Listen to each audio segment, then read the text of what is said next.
When I woke up with a tickle in my throat this morning, I should have known that there was some bullshit headed my way. However, nothing could have prepared me for the devastatingly heartbreaking bullshit news that is Dolly Parton passing away. I don't even know how or what to say. Like, there are no words for this. Like, this is truly such an insanely devastating loss. And like, Catherine O'Hara and Dolly Parton in the same calendar year. Have we not been through enough? Have we not suffered enough over the last couple of years?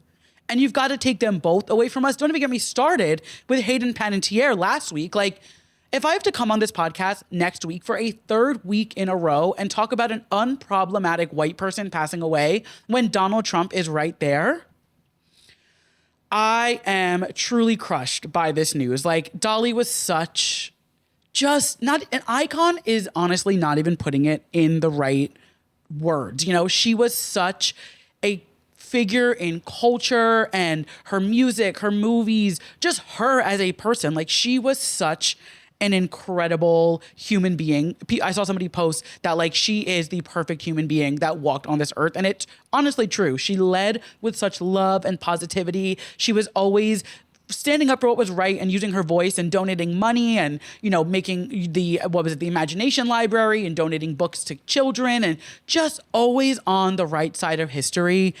And this one really fucking hurts, especially considering like we just, you know, a couple months ago, when was that? October-ish of last year, I want to say, where her sister posted like, have your prayers for Dolly, and everybody was like, oh my God, what is happening? And she came out and said she was okay. And then like a week or two ago, she released that video saying, I'm okay, I just can't travel right now, my doctor's orders.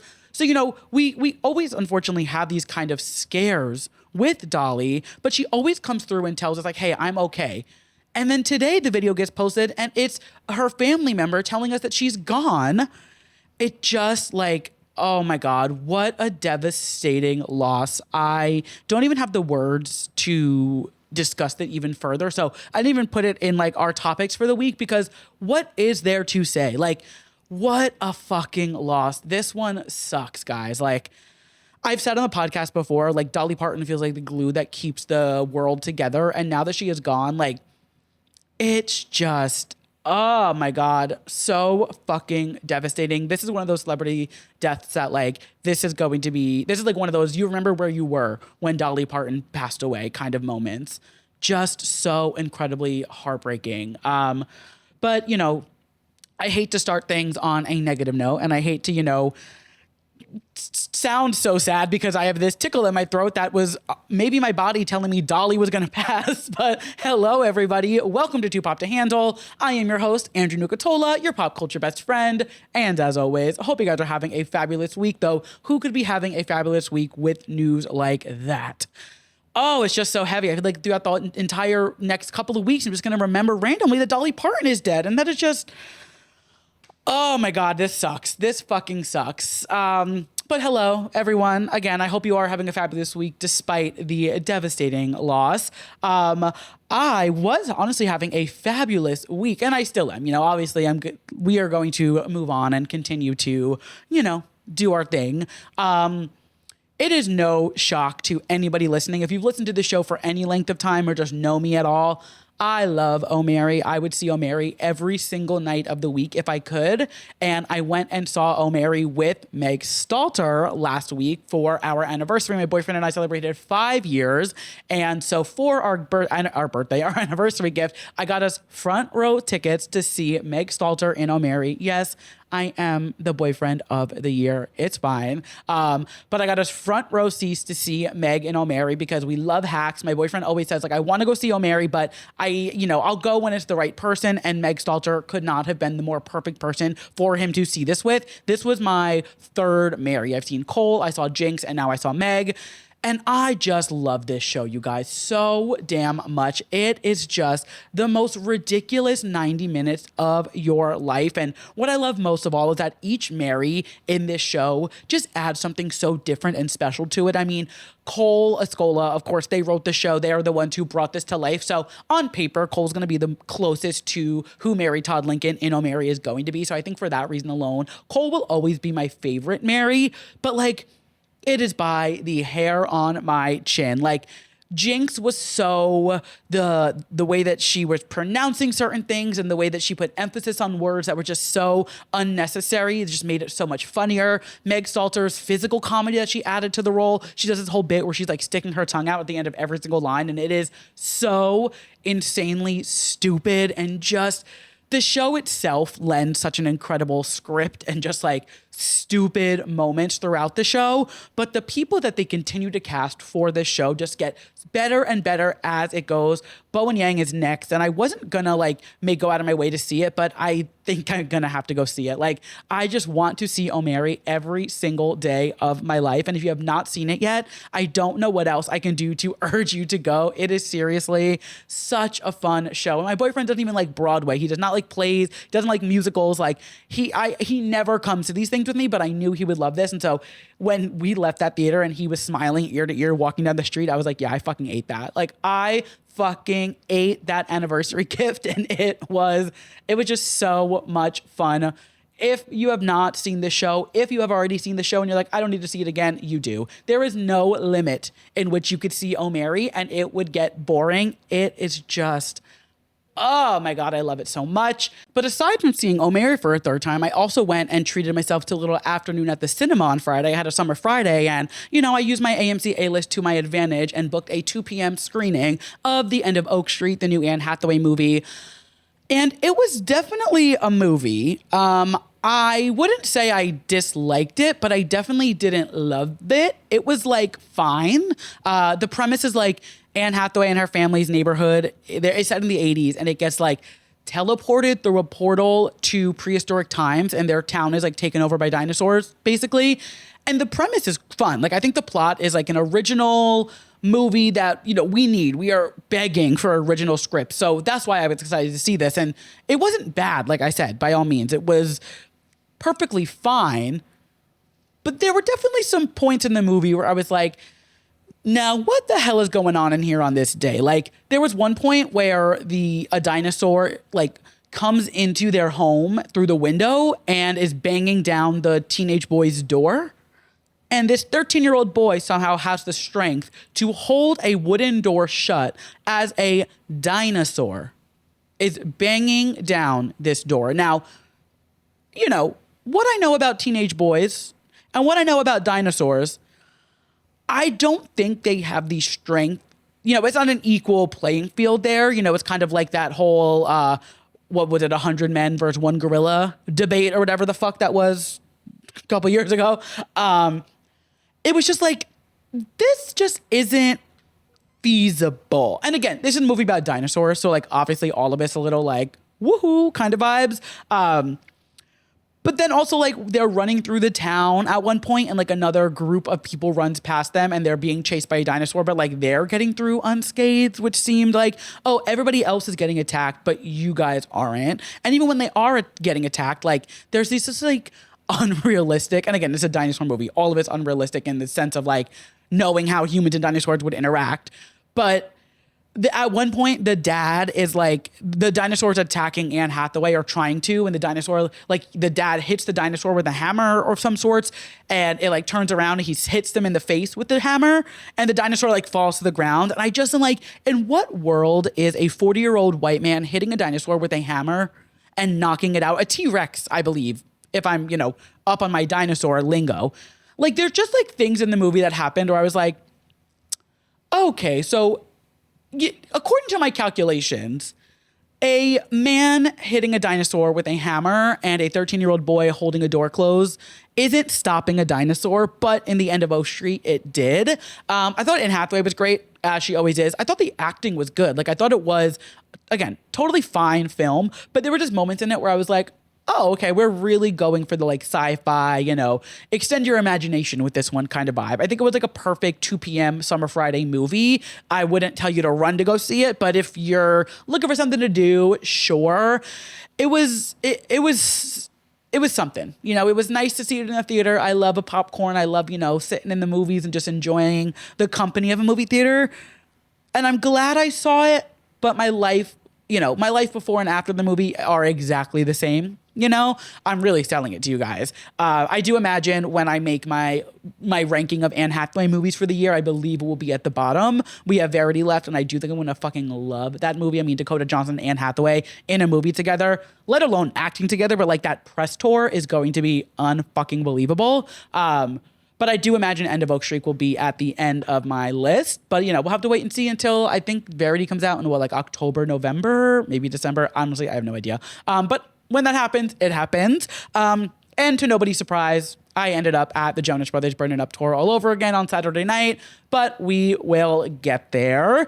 And that's kind of what's been going on with me, Dolly Parton is dead. I have a slight tickle in my throat. And O'Mary is just as funny the third time. So I could really wrap it up there and just, send you guys on your way and see you guys next week. But of course, we got a show to do. So let's dive in and kick things off the way that we always do with some new music releases. Very exciting releases last week. We had a new single from Carly Rae Jepsen from her upcoming double album, Day and Night. This is Motivation, and it is the second single from the night half of the album, but the fourth single overall. So right now we're 50-50 split. We have 2 from day, 2 from night. And to no surprise, I am loving all of the night songs. I'm loving all of them, but I'm just gravitating towards night more, this more like synthy dance pop, because that is what I like to listen to. As a gay guy, my favorite genre of music is music I want to sip a tequila soda to. And that's exactly what Motivation by Carly Rae Jepsen gives me. I want to be on a dance floor. I want to have a drink in my hand and just have a good time. I love this house beat. I love the messaging behind it. We go hard for this family and this idea of chosen family, which is so important in so many communities, but especially in the queer community. And the music video features so many queer people and different, people of color and trans women. Gigi Goode is in it. It's really just encapsulating what it means to have a chosen family, which is something that I hold really near and dear to my heart. And I also hold music that I want to dance to very near and dear to my heart. So this song just checks all the boxes for me. Carly Rae Jepsen, you will always be famous in my house. Somebody else who will always be famous in my house is Olivia Rodrigo. We got a new song from her called Serena Joy, which is unfortunately very fitting for what is happening in our country these days. It is named after a character in The Handmaid's Tale, which I have never seen, but we're living it in America, so don't gotta watch it because it's unfortunately our reality. And it's clearly cut from You Seem Pretty Sad for a Girl So in Love. And she's talked about the song before that it just didn't fit in the album because the album is such a beginning, middle, and end of a relationship. And this song just really doesn't tell that story of the relationship. It's a lot more kind of, singular in that sense, where the rest of I think the album holds its own as this whole kind of storytelling of like the falling in love, the realizing like, oh fuck, this isn't for me, and like falling out of love kind of vibe that we get on the album. I see where this song doesn't fit, but sonically this is Expectations' cousin, and Expectations is still my favorite track on this Olivia Rodrigo album. Loving this song. All the proceeds, or some of the proceeds from this song, are going to the Daisy Chain Foundation, which Daisy Chain, what is it? Daisy Field Chain? The festival that she's putting on next week. All the proceeds from this are going towards that, which are, of course, uplifting women and trans youth and just going towards so many good foundations. I'm very excited for this festival. I believe it's next weekend. A really incredible lineup. I mean, Chapel, Olivia, Stevie Nicks, Rachel Chinariri, like just really, really great lineup. And I'm very excited to see what we get from that festival. But also this song, I love a song with a cause. I love Olivia Rodrigo. And yeah, this is a big win for me. And that's all that I had on my docket from last week. But coming up this week, it's a very exciting week for 3 different reasons. Number 1, my girl, Flower of Love, is releasing her debut album, Mini Skirt Warrior. I cannot shut up about this girl. I just think she is the bee's knees, and I'm so excited for this album. Number 2, Hot and Freddie are dropping a new single. Somebody else I cannot shut up about is Hot and Freddie. I've been telling everybody who will listen to their album, Big Disgrace, and now we are getting a new single called Touch Touch, and I cannot wait. From what I've heard, It sounds incredible. And number 3, the boys of the hour, the Jonas Brothers, are releasing a new single called Listen When Sad off of their upcoming album. I guess, this is the lead single. Comes out on Friday, but they did debut it at the Burning Up tour all over again over the weekend. And you guys, this song fucking rocks. It is so pop punk, just like feels very It's About Time era. Like, I haven't been this excited about Jonas Brothers music in quite some time. I'm not going to lie. I am so stoked for this single, and assuming the rest of the album sounds like this from what they said on stage at the Garden over the weekend, I think it's going to, and I am so excited for this song. And of course, we will talk all about those releases next week. But until then, we've got some pop culture moments from the week that were just too pop to handle to dive into. Kind of a perfect segue from the Jonas Brothers' new single into the Burning Up tour all over again. And just the energy within the Garden. Let's get into it, because you guys, I'm going to take back everything I said last week about them being money hungry and about how many times are they going to do this tour and how many times are people going to go. I'm going to go every time. I'm going to go every time and have the time of my life. So I'm done acting like I'm not going to do it. Like, I don't know who I think I am. I have this thing in my brain where when I don't see them for a while, I'm like, oh, whatever. Yeah, I'm going to go see them. It's going to be fun. I stood in Madison Square Garden this weekend and I instantly felt like I was 13 years old again at the Burning Up tour in 2008, because I was in the exact same room that I saw it, August 11th, 2008. It was the best night of 13-year-old Andrew's life. And I had truly such a fantastic time at this show. There's just something so special about the music that you listen to in those formative tween and teen years, the 10 to 14, 15 year range, I want to say. And that was the Jonas Brothers for me. I mean, it was also Miley Cyrus, Taylor Swift, it was that era of music. And I remember so vividly listening to Radio Disney while I was doing my homework at the kitchen table and hearing Mandy for the first time and being like, who are these boys? And immediately just needing to know everything about them. And I mean, Burning Up tour was probably, I would say, their prime. They were, that was their most famous. That was the biggest they ever were. I mean, think about they sold out 3 nights at the Garden. They shut down Times Square for their little bit longer album release. They were really on top of the world in that era. And it was just such a prime moment in their career. And I feel in my life. So watching this show front to back, just the same way it was in 2008. I mean, we didn't get the flips, but they played into it. They did a little joke about it. Of course, they're getting up there in age. I understand asking them to flip every night is a little much. But they did acknowledge it. They made jokes about it. But just hearing these songs in, this arena where I saw this show all these years ago, and I saw it with my mom back then, and it was the best. She always said it was the best show she ever went to. So that's just extra special for me. It was truly just such a fun time. And, they do the nostalgia tour every year at this point. I feel every year since 2022, 2023, they're doing a full discography tour, which honestly is all I want at this point. Give me It's About Time to Lines, Vine to Trying Times albums, and I'm content. The new music's fun, and I am so stoked for this new album, but that's really my sweet spot. That's what I want to hear. So I'm standing there at the Garden and I'm tearing up to BB Good just out of pure happiness. There were multiple times throughout the show where I felt tears well up and I had to stop singing because I was so happy. And that sounds so cheesy and tacky, but I don't care. I embrace the cringe, embrace it. It was seriously such just a full circle moment. It was just felt so special. And the energy in the room of any Jonas Brothers concert for someone like me who was so involved in their fandom growing up. I ran Jonas Brothers Tumblr like it was the fucking Navy. And I've met so many of my best friends on the Team Jonas message boards and through Team Jonas or Jonas Brothers Stan Twitter. And to this day, I'm running into them at these shows and I'm seeing them before for drinks or, in between during their intermission. And it's just people that I've literally grown up with that I would have never known had it not been for this band. So no matter how many times the Jonas Brothers are going to put on the same show year after year after year, I'm going to go every single time and I'm going to eat it up. I don't care. I don't care anymore. It's always going to hit. And God, the Burn It Up tour all over again just hit in a way that I needed so bad. I thought it was cool too. They do this like set. It's like the first half is the Burning Up tour. They do an intermission, then they come back for a second set. And the second set is supposed to be like 2019 up until present day. So going into it, I'm like, oh, we're going to get like Happiness Begins deep cuts. We're going to get some of like, I don't know. I just expected more like non-radio friendly songs. You know, I would have loved Used to Be. I would have loved Strangers. I would have loved Trust. You know, there's some songs on Happiness Begins that really do fuck. And like, trust me, Sucker and Only Human, they're going to hit every time. But like, I could do without What a Man Gotta Do.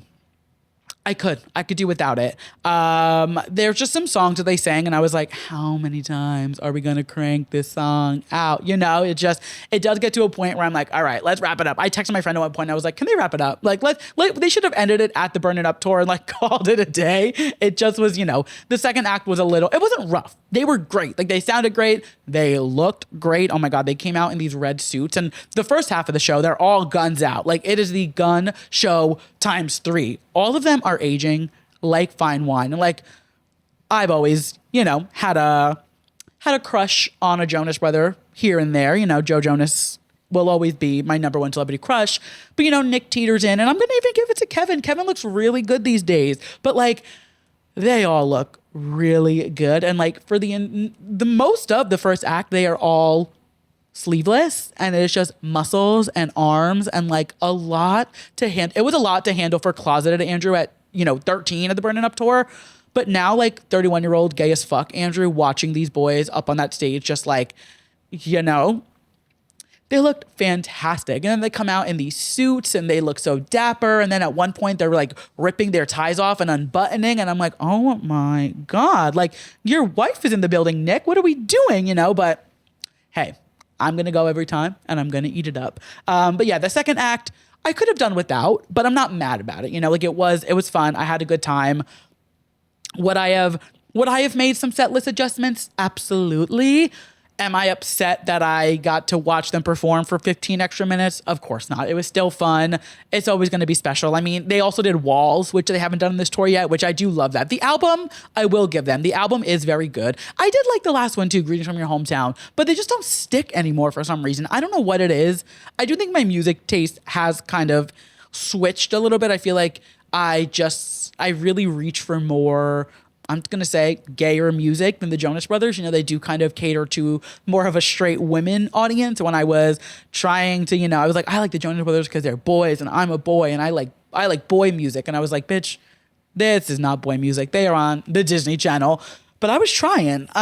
Those songs just hit differently and they're so good. I mean, the Jonas Brothers self-titled album, oh my God, give it a fucking retroactive Grammy or 4. That album, you can't tell me anything about that album. It is perfection from start to finish. And those bonus tracks, Take a Breath.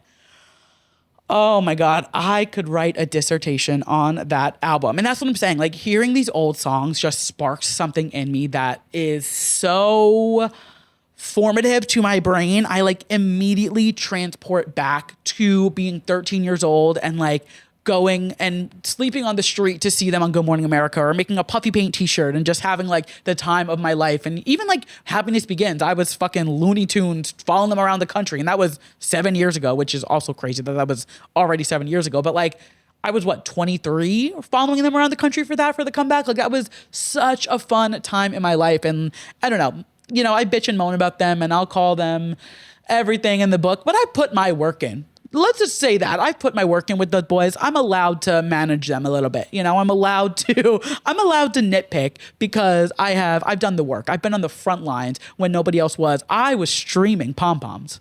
I was at the first live performance of pom-poms, as a matter of fact. And I guarantee some of the people listening to this don't even know what pom-poms is. So I've done the work.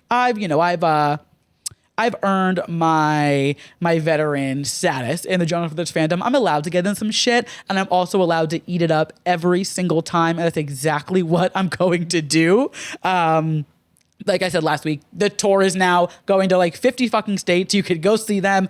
go see it. If you loved the Jonas Brothers back in like the camp rock era, you will have the time of your life at these shows. It was truly a blast. I had such a good time. I also, oh my God, while I'm waiting to go into the show, I'm waiting to get a drink with some friends beforehand. And this girl walks past me and I had my Two Pop to Handle tote bag on. And she like points at it and gives me a hand heart. She's like, I love your podcast. And I was like, me? As if there was anyone standing around. Thank you so much. That was truly...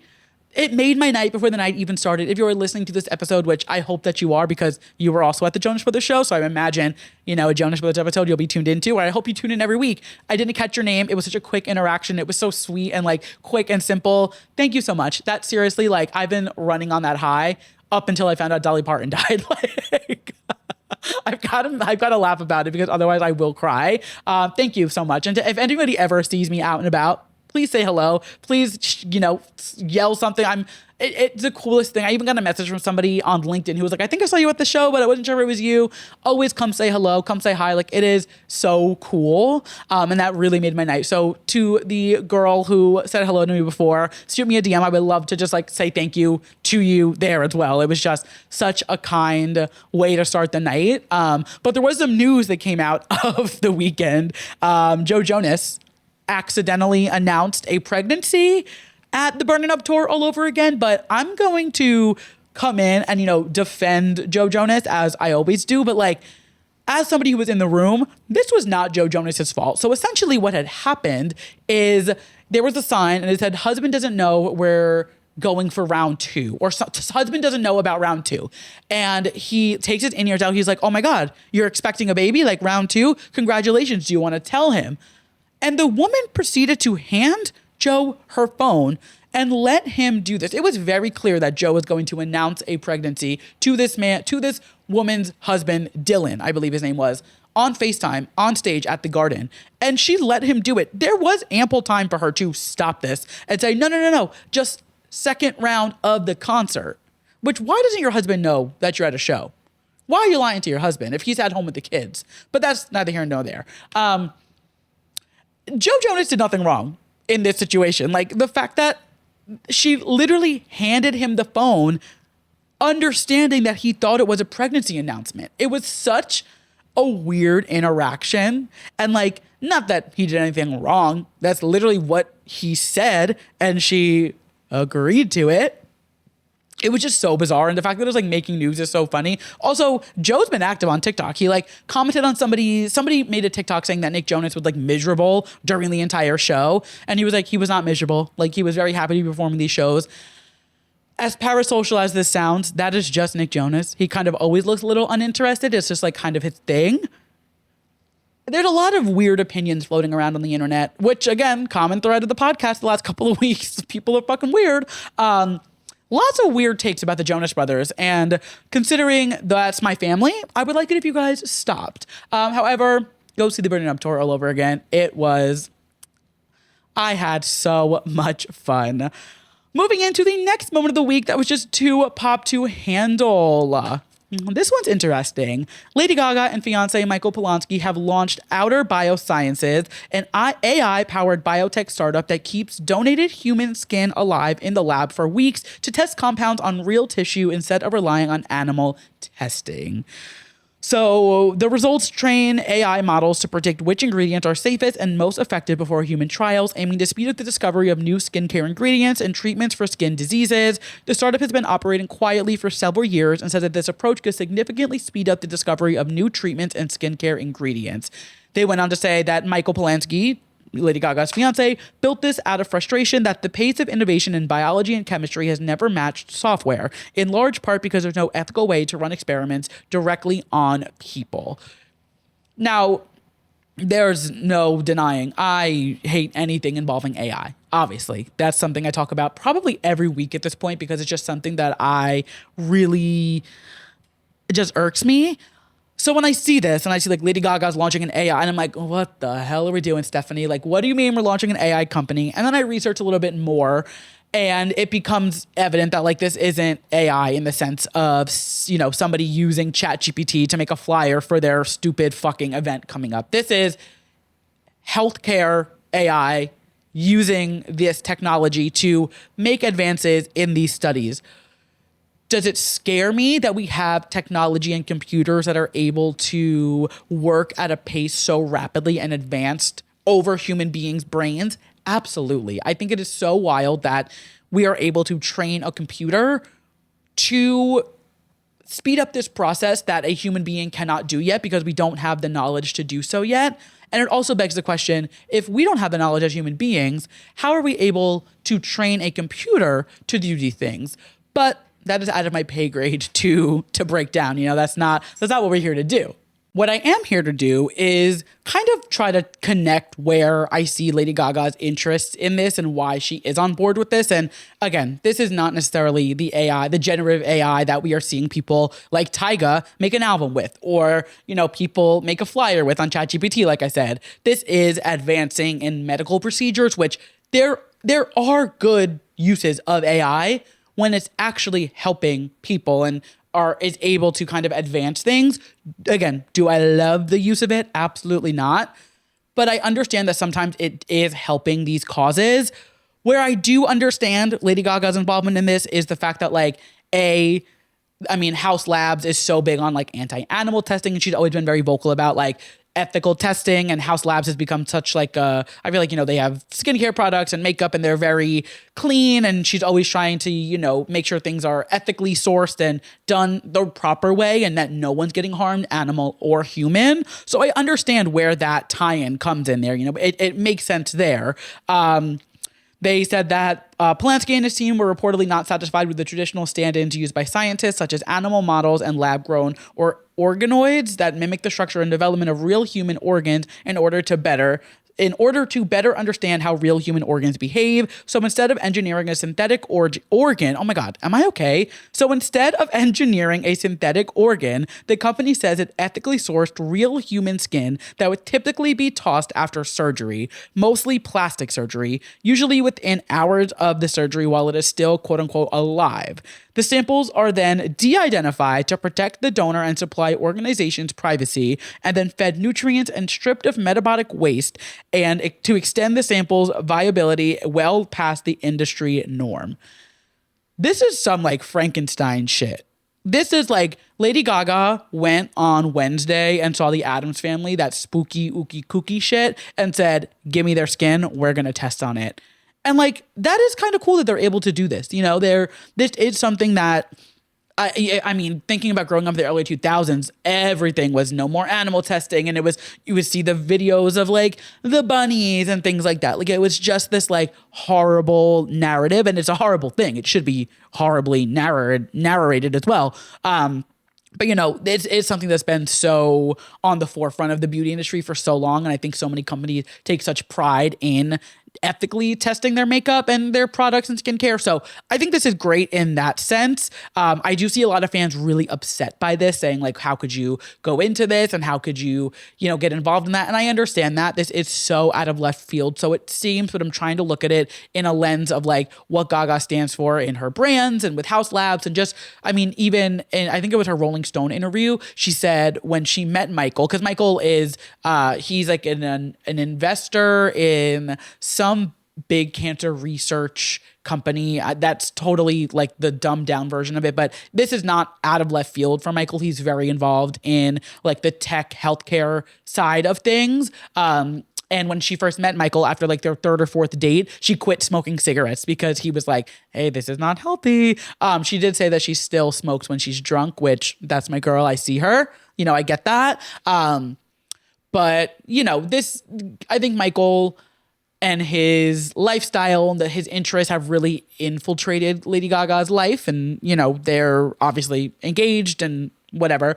But then, we have to think Michael is the reason we got Mayhem, and Michael is the reason she went back to pop music. So you give a little and you take a little in a relationship. Lady Gaga made pop music because of Michael, and now Lady Gaga's on the board of this AI company because of Michael. They're dipping into each other's sauce a little bit. And, yeah, I understand the frustration. I understand being upset. I'm not thrilled about it, but I'm glad to see AI being used for a better good.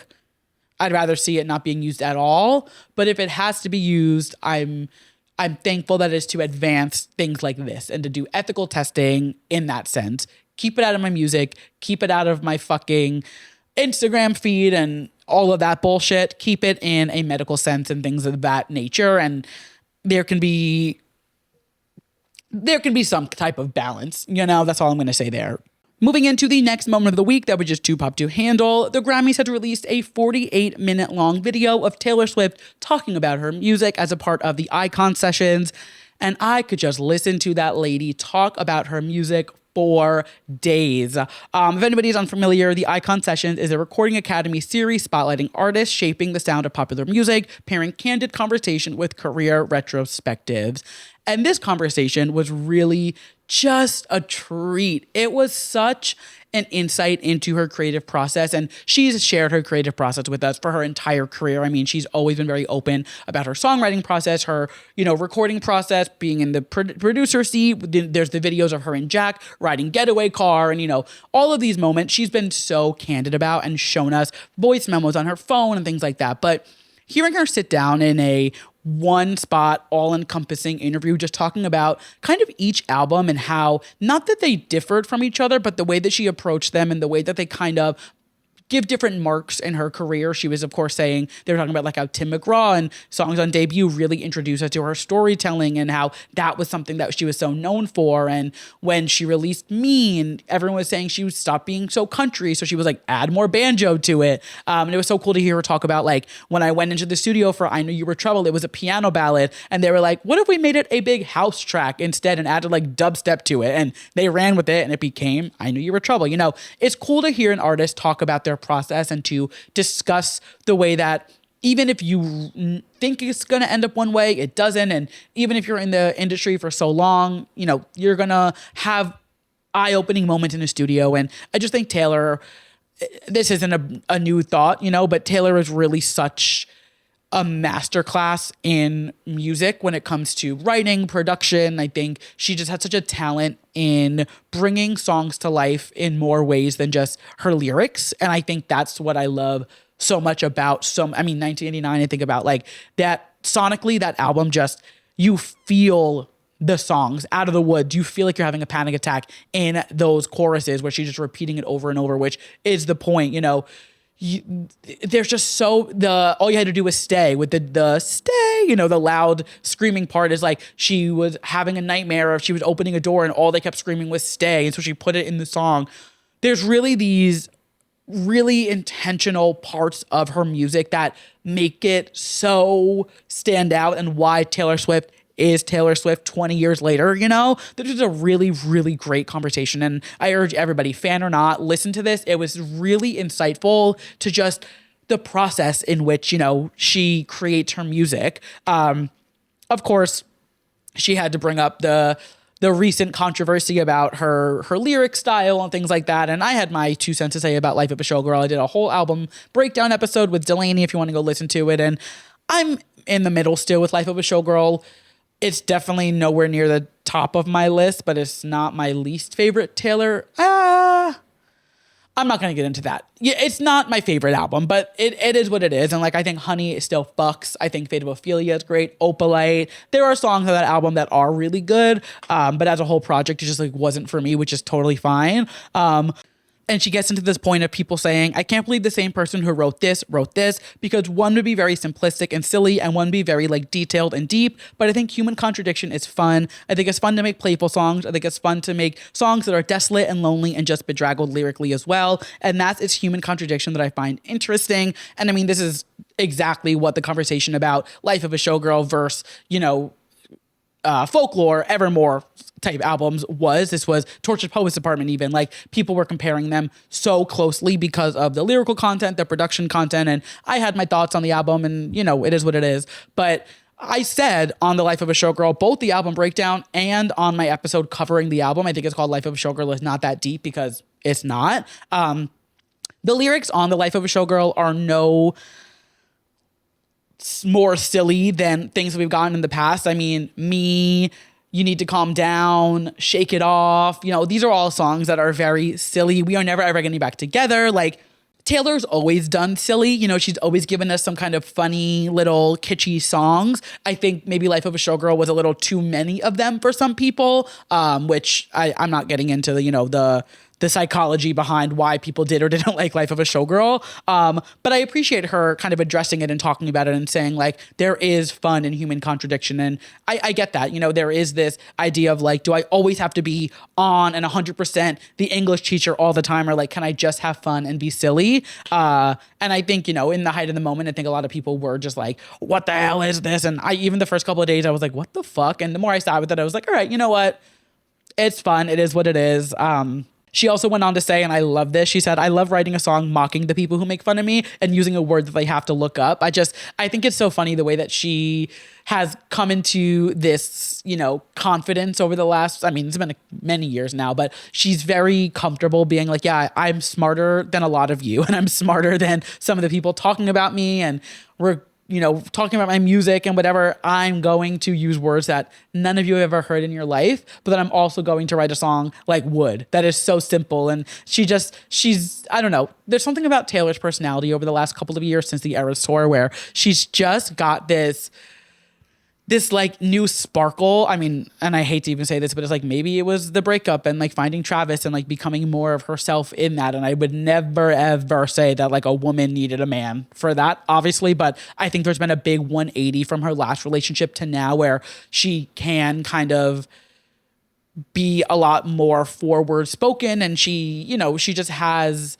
a lot more freedom, where in her last relationship, everything was so private and it had to be this like poetic artsy thing. And now she's like, I'm going to go drink a beer at a football game and look hot doing it. And like, that's my hot husband on the field doing it. Like, it's such a 180 from what we were used to with her in the last couple of years with Joe and even like with the Maddie Healy of it all and some of her other exes. It's just like, we've never had this kind of environment for her to date in, and it's just fun to watch. And again, this obviously I would never, ever suggest that a man is the reason a woman is doing better and things like that. That is not what I'm saying, but it is fun to see her kind of come into this confidence and this, new adulthood again of herself. I don't know if that makes sense, but you guys get what I'm saying. I'm not crediting a man for any of this. But then she ends the video with a mashup of I Knew What I Knew You, August, and All Too Well on the Eras Tour piano, which was really sweet, just like an ode back to it.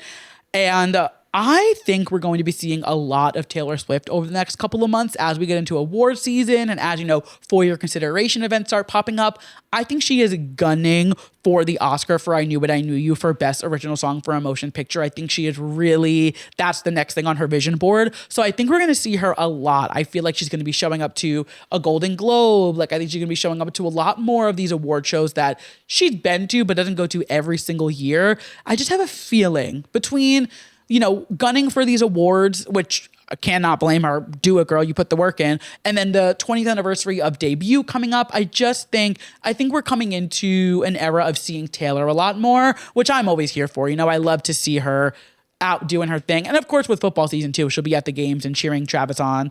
But yeah, I'm very excited for this award season and the Taylor Swift of it all, because I do really feel like she has a really fair shot at winning that Oscar for Best Original Song in a Motion Picture. But we will have to wait and see. Moving into the next moment of the week, that was to Pop to Handle. This is just kind of an update from the last two episodes, I want to say. Ella Langley has now tied Lil Nas X and Shaboozey for the longest running non-holiday #1 in Billboard Hot 100 history. This is nuts. She beat Crazy in Love last week. Now she's tied with Lil Nas X, which was my example. Old Town Road was my example when I said this is a song that everybody knew because it was everywhere.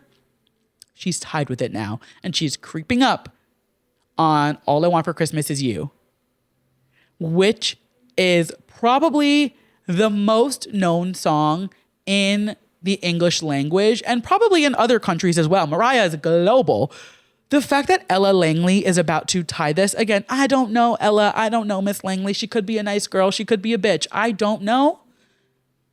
This is nuts to me that this song is climbing the charts so rapidly and having this longevity when I don't know. It's just so wild to me. And like, it's cool. It's cool to see somebody, breaking these records, and she's so early in her career and this is incredible for her.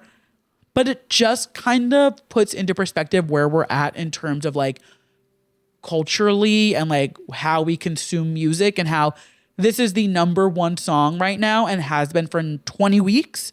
And I guarantee you a handful, if I played it right now for a group of 10 people, 7 of them might not know it. And out of those 7, 4 of them would know it once we got to the chorus because we know it from TikTok. It's just we consume music in such a different way these days. You know, it's such a different way in which music is fed to us, where we used to listen to the radio and we'd have to go buy a CD and listen to the albums. And, you know, it's just a whole different world now. And this is really like such a huge wake up call of like, whoa, we have moved past monoculture when it comes to music and we've been past it. But this feels like the biggest like, oh shit, she's about to beat All I Want for Christmas Is You. Anyway, moving into the next and final moment of the week that was just too pop to handle. Peacock has greenlit a documentary celebrating Wendy Williams and her daytime talk show. The 3-part docuseries, tentatively called Clap If You Care, The Wendy Williams Show, is set to air in 2027. Now, the big thing here for me is that it is celebrating Wendy Williams and her daytime talk show, because that is the only way that I want the media to portray Wendy at this time. You know, she has been through a lot. So when I first read this headline, I get defensive. I'm like, what are we doing with Wendy? You know, this is a sensitive subject. But then I see that they are celebrating her, and it seems like it's going to be just kind of a look back on the 14 seasons that she did. The former producer Suzanne Bass and more than 20 alums from the show will give an inside look at its 14 season run. I also just love the title of this, Clap If You Care. Like, there's so many iconic lines from Wendy Williams, and the fact that they're leaning into it and literally calling it Clap If You Care, The Wendy Williams Show, like, that is incredible. It's tentative, but I hope this is the actual title. I think that is hilarious. And, you know, we've gotten a lot of docuseries about the TV world over the last couple of years. Of course, there was the Dan Schneider one, Quiet on Set, which was so incredibly heartbreaking, that just kind of dove into the horrors of what it was like being on the Nickelodeon network or in the early 2000s and 90s. We had the America's Next Top Model one with Tyra Banks earlier this year, which was basically just like ripping Tyra down. I wonder how that lawsuit's going, actually. I feel like they announced that Tyra was going to be suing, and then we just never heard anything about it after that. Where both of those were kind of like takedown pieces, trying to really like rip down these networks and these shows to kind of be like, hey, this was horrible the way that you treated us. This Wendy Williams one does seem like they are celebrating it, and I feel like this is exactly what Wendy needs right now. She needs to be uplifted and celebrated. I mean, she's just been going through it with her family and the way they have her in this conservatorship. And there was actually a video of her, I saw it sometime last week, and she was walking into, I guess, the facility, which I was surprised to see her out and about by herself. And also the fact that she's up and walking is incredible to see, because for so long she was in a wheelchair and they were, you know, she was immobile, or there was a lot going on. So to see her like walking in and out of this place gives me hope that like maybe we're on the right track and we are going on the up and up. She did all those tests to see that, you know, she didn't have the, I think it was like dementia or whatever they tried to diagnose her with. She did all those tests and it came back that she didn't have any of those symptoms. So that was great. So I do think there is an up and up in that retrospect. But in the video, they're like, what do you want out of this? She's like, I'm just done. Like, I want this to be over. And you could hear it in her voice. You could see it in her face. Like, she is exhausted. So I hope this is starting to, you know, kind of like the Free Britney movement, where once it got a lot of attention and kind of picked up, then we saw a movement. I'm hoping this docuseries kind of pushes along these cases to get Wendy free. All she wants to do, literally, she has said, is move to her home in Florida and just like go live there and like live her life. That's all she wants. She doesn't want to do anything else. She wants to just go live freely and like do whatever she wants with her money that she earned and worked hard for, which isn't the craziest thing to ask, but I am very excited for this docuseries. I think it's going to be very fun to watch. And I mean, the Wendy Williams Show is such a crazy moment in time. I mean, it ran for 14 seasons and there's so many iconic moments and just crazy things that have happened on that set. I mean, Clap If You Care in the title, and clap if you've been to a fat camp. I just can't think about it without laughing. And the Halloween episode, James, what was that? You know, so many quotable, iconic moments, Dula Peep, and just so many funny things that have happened. I can't imagine what it was like. Hi, Rita Ora, we're talking about you. There's just so many that just flood my brain as I talk about it. And I feel like it must have been such a crazy place to work given just Wendy as a being. And I'm so excited to hear crazy in a good way, by the way. I'm excited just to hear what these people have to say about their time working on the Wendy Williams show, because it had to be a fucking hoot. I'm very excited. It is slotted for a 2027 premiere. So a little bit of time before we get that, but we will 100% be covering that at length on the podcast. And I cannot wait. And that is our final moment of the week. That was too pop to handle. But you guys know we are not done just yet. Of course, we end every episode with a yes and a mess. A yes being something I am loving and a mess being something I am not loving. And we always start things on a high note. And my yes this week, I aspire to be as happy as Zara Larsson was watching people be lifted up in the crowd as she sang Midnight Sun at All Points East over the weekend, because the joy that was emulating out of Zara Larsson's body during this performance and the way that she could not sing the song because she was laughing so hard was truly incredible. I've watched this video so many times. I have shown it to anybody who will watch it. If you have not seen it, you have got to go watch this. She's starting Midnight Sun, and during the choreography, they like lift her up in the air. So it's become a thing that her fans, people will lift them up in the air the way that she is. And she saw a bunch of people do it, and she was like, oh my God, I want more people up, more people up. And then she's just like commanding more, and it's like commanding these people to be lifted up in the air. And they pan to the audience.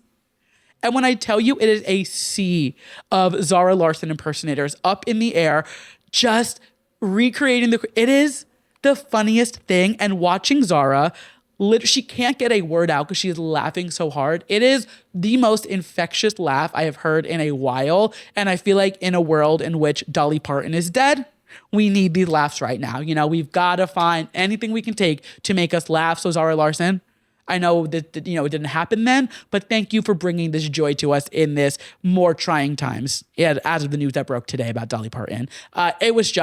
It was so fucking funny. Also bringing out Pink Panthers to do the first performance of Stateside together. Incredible. Such a good performance. It is just Zara Larsson's world, and we are living in it. And switching gears to my mess for the week, I've actually got two for you this week. And mainly because one of them is a little like silly haha, and the other one is actually fucking serious, and like we've got to do something about this. But I was like, how many times can I come on here and complain about Donald Trump and the way that he has destroyed our country? I've got to kind of balance it a little bit out. So I'll start with the bad, and then we'll go into the less bad. So Target released a Halloween costume this week that is making quite the waves on the internet because it directly depicts a minstrel show caricature, which if you don't know what that is, it is a 19th century performer that was deeply rooted in racism. They did blackface and painted black people as stupid and lazy, and just is so incredibly tone deaf to bring into the forefront in the year 2026. I mean, unfortunately, like, what did we think was going to happen when Target got rid of DEI? But like, nothing would have made me think they would stoop this low. They have removed the costume from the website, though people are still finding it in stores, and they released a statement saying they are deeply sorry about this and that they never meant any harm by it. However, like, come on. At what point is it we're sorry isn't enough? You know, like, this is so deeply offensive, and I am not even black. Like, this isn't a caricature of me by all means. This is just so insanely tone deaf, insensitive. And like I said, what do we think was going to happen when they got rid of DEI because Trump allowed it? Like, this is just an exact example of our country crumbling because of what is happening in our government. And you could be like, it's just a Halloween costume. They took it off the shelves. You know, they took action. This should not have even made it past the concept board in their Halloween costume rollout. Like, when they were pitching 2026 Halloween costumes, this should have been cut the second whoever drew this and came up with it, put it on the board. And unfortunately, I would put money on the fact that like there was not one black person or person of color or not a white man in that room who was like, hey, maybe we shouldn't do this. And if there was, like, that's crazy. This is just like where I don't even know what to say because it's so hard to wrap my mind around that we can have these things continue to happen in 2026 because it feels like we were so far past this. And in the last couple of years since he who must not be named has taken office, we've just taken 20 steps back in all the progress in, in racism, in homophobia, in transphobia, in just gender equality. We've taken so many steps back. And watching this happen day by day, like I said, Olivia Rodrigo's new song is all about the Handmaid's Tale. We are living in the Handmaid's Tale. This is literally, we are regressing so much as a nation, and it is so insanely heartbreaking, and it's just fucking wild. Whoever greenlit that costume, you are not seeing heaven. You are going straight to hell. That is an evil act. To think that it's okay to put in stores. Shame on you and shame on everybody who saw that and didn't say, hey, maybe we don't put this out. Because it is so clearly mocking this deeply racist caricature. And I'm baffled by this.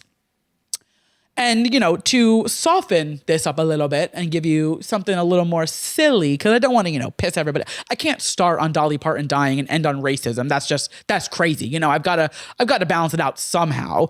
My other mess for the week, I wasn't going to talk about the September Vogue issue because I didn't really have strong opinions on it. I think Kaya Gerber is gorgeous and I think she's a fine pick for the cover, but I thought the direction of the cover was kind of boring and bland, but I was like, what am I going to talk about? I understand it's, recreating the Cindy Crawford cover, and I get the cultural relevance of it, but I don't think enough people know that tidbit of pop culture to tie that without needing explanation.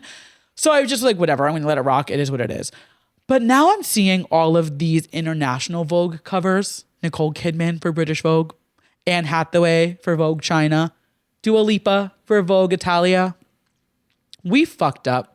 We fucked up our September Vogue issue so bad because how do we have Nicole Kidman, Anne Hathaway, and Dua Lipa on these other September cover issues, and we're rocking with Kaya Gerber on ours? And that's no shade to Kaya Gerber. I have no issues with her at all. But when I think of a September issue, I think of an Anne Hathaway. I think of a Zendaya. I think of a Nicole Kidman. I think of somebody with big va-va-voom star power. And this one just didn't hit for me. And I didn't have a problem with the cover until I saw the other covers coming out. We fumbled. But you know what? It's kind of just the metaphor of the United States. We just continue to fuck things up and get things wrong. And we just live day to day. And now we're living day to day without Dolly Parton. And I think that's where we're going to end it. Thank you guys so much for listening to this week's episode of Too Pop to Handle. If you liked what you heard and you're listening to us as a podcast, go ahead and leave me a 5-star rating. If you're watching us on YouTube, do not be shy. Hit subscribe, hit like, drop a comment. You guys know the drill. If you would like more moments of the week that were Too Pop to Handle in between podcast episodes, you can head over to our Substack. I will have a link down below, or it is just toopoptohandle.substack.com. And of course, if that is all not enough, you can follow us on socials, either at Andrew Nucatola or at Too Pop to Handle across all platforms. And with that, I will catch you guys next week. Bye.